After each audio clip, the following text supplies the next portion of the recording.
Good morning, and thank you for joining us for this 11:30 a.m. update on Hurricane Helene. I'm joined by Amber Boulding, our City Emergency Management Manager, and Melissa Satius, the Duke Energy State President of Duke Energy Florida. Thank you for joining us. We are starting to feel the impacts of Hurricane Helene, which is now a Category 2 storm. The winds are starting to pick up, and we have started to see some flooding in low-lying areas around the city. We've decided to close Shore Acres and Snell Isle due to storm impacts and safety concerns. Only residents will be allowed in those areas. Now, we're still on track to receive from 5 to 8 feet of storm surge, and this will be a 12 to 36 hour surge event. Ultimately, this is an unprecedented amount of storm surge for St. Pete. I say this so residents can understand just how serious this storm is and can take the necessary precautions to protect yourselves and your families. At this point, if you have not evacuated, you need to shelter in place. The storm conditions will only worsen over the next hours.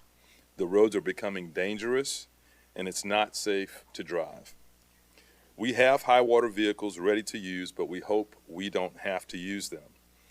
First responders may not be able to get to you until after the storm passes.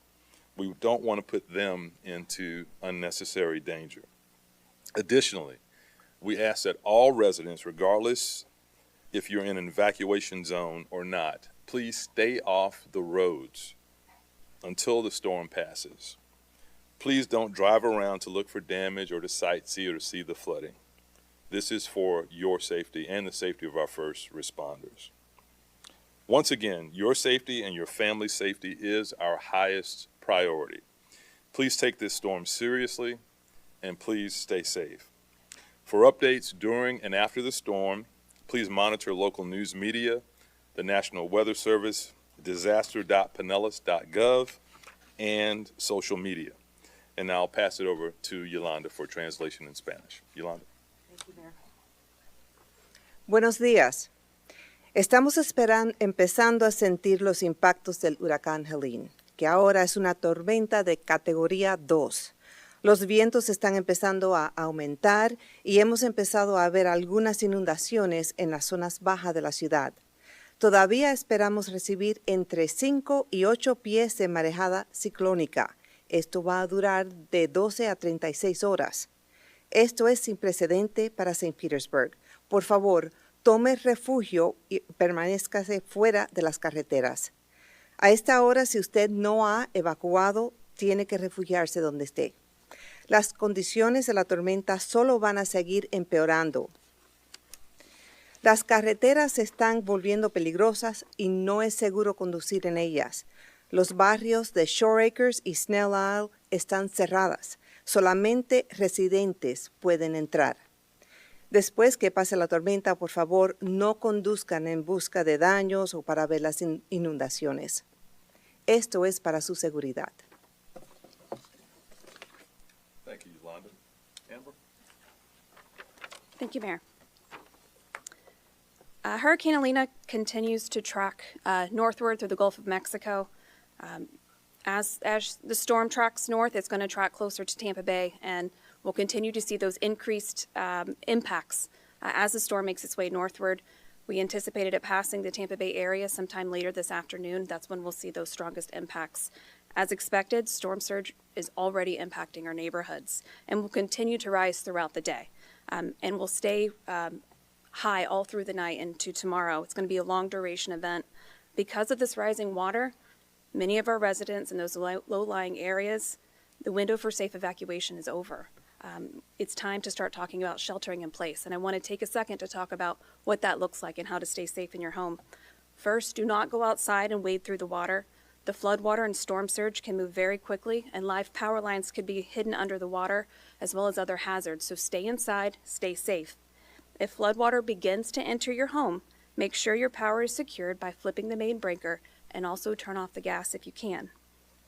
Go to a higher floor. If you don't have a higher floor, move to a little bit higher ground. Stand or sit on higher surfaces, whether it's chairs, tables, countertops. In an emergency, you can call 911. We have high water rescue vehicles and boats staged around the city, but please understand there's a certain point in time where we can no longer safely get to you. So please make yourself safe in your house, secure that power, and take those precautions as you can. Please continue to monitor social media, TV, radio for the latest updates. Our Emergency Operations Center is activated. We have 5 department sub-centers also activated. We're working throughout the city for the duration of the storm. We're here to try to help keep you safe and keep you informed around the clock. So as long as the storm's here, as long as we're seeing impacts, we're here and we're working and we're listening, and we're going to try to, or we will be communicating with you throughout. So we're in for a long day and a long night, and stay safe. As I said, we're honored to have an emergency management partner with Duke, and honored to have Melissa here, State President. Thank you, Mayor. Good morning, everyone. So I have 3 things that I want to share with you. So first and foremost, I want to assure you that Duke Energy Florida is ready.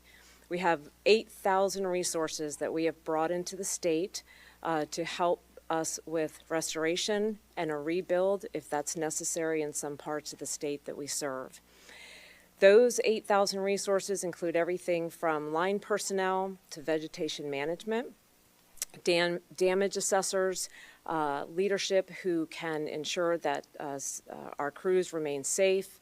It also includes staffing EOCs and working closely with our municipalities. So all of those resources are ready to respond to whatever Hurricane Helene brings to the state of Florida. The second thing that I want to emphasize is really what the mayor brought up, and that is around safety. All of the obstacles that the mayor talked about as far as interfering with the ability to keep people safe, the inability for law enforcement or fire rescue to reach somebody because of flooding, those are all the same things that inhibit our ability to restore service. And so we are imploring our customers, the citizens of Pinellas County and every other county that we serve, and the citizens of St. Petersburg, to please heed these warnings. We promise to get the power on as soon as we can, and we want you to be able to get home and get back to your lives. So please heed those warnings. The third thing is partnership. Duke Energy Florida will be right here with the city of St. Petersburg, as we are every single day, working with the mayor, his staff, those in the EOC, along with the fire chief and his team, and law enforcement as well. And we have been through many events together. This one is different. This storm surge is something we have not seen in at least my almost 40 years that I've been with this company and here in St. Petersburg. So please stay safe. And again, I reassure you that Duke Energy Florida is prepared to restore your service once we are able to get out in the field and start that work. Thank you. Thank you, Melissa and Amber. That concludes our update. Are there any questions? Were you guys surprised at the areas experiencing flooding at 8 a.m. and how does that make you feel as we still have like another 12 hours to go? Well, we've been saying consistently this will be an unprecedented event in terms of storm surge and the impact. I don't know if Claude's in the room to talk about saturation and why you saw that so early in the process, but the total impact of the 5 to 8 feet is something that we've never seen. As Melissa said, I certainly hasn't seen it since I've been in office. So this is going to be different than any storm that we've seen before. And Claude, do you want to speak on saturation and why we started to see some of the effects early? Thank you, Mayor. Claude Tankersley, Public Works Administrator. As we have seen, the grounds are saturated, therefore they cannot absorb any water. So any water that comes down through rainfall runs off. But we knew that as the storm was going to be coming our way, that we were going to start getting some of that rise in the water, not the full storm surge, but the partial storm surge in the beginning, and it hit at the same time as our high tide today. And so we weren't surprised. It met what we were anticipating. Real quick, just because you mentioned tides, do you have any idea of whenever we are expecting the peak storm surge, how that will coincide with our tides? It's the peak storm surge we're anticipating around 11 o'clock tonight, and the normal tides at that time would normally be lower. So we do not anticipate the peak of the storm surge to hit at the same time as we would have a normal high tide. Claude, the city asked residents to limit water usage beginning today. Can you walk us through how the water systems are doing and what's the status? Sure, the water systems are operating fine at this time. We are seeing, I'll tell you, one thing we do want to ask citizens to do. Do not remove manholes and clean out caps in an attempt to try to drain streets. Because unfortunately, a lot of times people will remove a manhole that is for the sanitary sewer system, allowing stormwater into our sanitary sewer system. This can result in that system overflowing somewhere else and maybe even backing up into somebody else's home.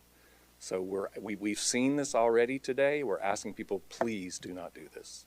When you mean you say you've seen it, there's been reports of it, of people moving sanitary potholes out and stormwater going in? Can you Yes. elaborate on that? Yes, we've had one instance where we actually had to go and replace the manhole because a resident had taken it off. Because the street was flooded? Yes, correct. Okay, where was this? On Newton Avenue? Thank you. Could we talk a little bit more about the high water vehicles, where they're stationed, and how much water can they get into, and at what point will they not be able, will the trucks not be able to get in? Okay. Chief Womack? Yeah, we currently have 4 high water vehicles staffed. They're stationed north, mid, and south in the city strategically to address our low-lying areas. Varying on the vehicle, at about 4 feet, 4 to 5 feet, it gets very difficult for those vehicles to be utilized. But we also have boat teams staged also north, mid, south, where we'll transition to john boats, low draft rescue boats to remove people when we can no longer get there with the high water vehicles. And you haven't had to use those boat teams yet? Not yet. Do you have any ballpark numbers of evacuation figures, and can you say if, you know, how you feel that process is when, you know, do you think people have, sufficiently evacuated, or would you have liked to see more people? I don't know if we have a count on evacuation, but we have shelter counts. Do you have the latest numbers, Amber? So the last count I saw, I think we're up around 700-800 in shelters at Gibbs and John Hopkins. Would you have liked to see more people evacuate? Well, we don't have the number. We don't know, how many folks have left, but we would like everyone in Zone A to evacuate, given the strength of this storm. All right. One more question, might be a little tricky. I was thinking about, how much weight and pressure water puts on something. And I'm wondering how a high storm surge like that, if that weight and pressure, how that will affect underground infrastructure. We're turning to the science guy. Claude? Thank you, Mayor. Thank you, Mark. So usually for underground infrastructure, if the infrastructure itself is saturated, if it's already full of water, like a pressurized water pipe, then the weight of the water is not going to have an issue. What we do see is if you have a pipe that is not full, such as a sanitary sewer system pipe that runs by gravity, it's not pressurized, then that extra weight on top of it, while it won't do anything to the pipe, it will help push some of that groundwater into the pipe, leading to extra groundwater and stormwater in our system, which could lead to sanitary sewer overflows. Thank you, Claude. All right. Well, thank you all for joining us, and everybody stay safe out there. Thank you.